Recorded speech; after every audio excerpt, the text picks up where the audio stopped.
জুবিন গাৰ্গৰ আত্মাৰ সৎগতিৰ বাবে ৰঙিয়াত ৰাজহুৱা শ্ৰদ্ধাঞ্জলি। জুবিন গাৰ্গৰ মৃত্যুত সমগ্ৰ অসমৰ লগতে ৰঙিয়াতো শোকৰ ছাঁ। ৰঙিয়া হৰদত্ত বীৰদত্ত ভৱনৰ সন্মুখত এই শ্ৰদ্ধাঞ্জলি অনুষ্ঠান আয়োজন কৰা হয়।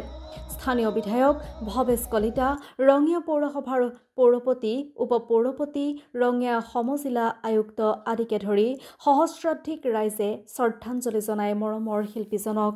চহৰৰ মাজেৰে জুবিন প্ৰেমীসকলে সমদল উলিয়াই স্মৰণ কৰে আপোন শিল্পীজনক। গুণমুগ্ধই ৰাজপথত ওলাই আহি স্মৰণ কৰিছে হিয়াৰ আপোন শিল্পীজনক। যেহেতু যোৱাকালি আবেলি আমি খবৰটো পালোঁ তেখেতসকলৰ শ্ৰদ্ধাঞ্জলি যাচিব সকলোৰে মৰমৰ মাজেৰে হিয়াৰ আমঠু আৰু আৰ্থ বুলি কিতাপ কোৱা যায় অসমীয়া ৰাইজ অসমৰ সম্পদ আছে। আমি শ্ৰদ্ধাঞ্জলি অনুষ্ঠান জুবিন গাৰ্গ ডাঙৰীয়াৰ আত্মাৰ শান্তিৰ বাবে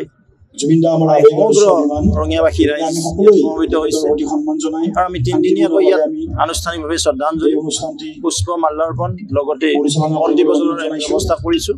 আৰু আজিও হাজাৰ হাজাৰ জনতা ওলাইছে, মানে জুবিন অনুৰাগী।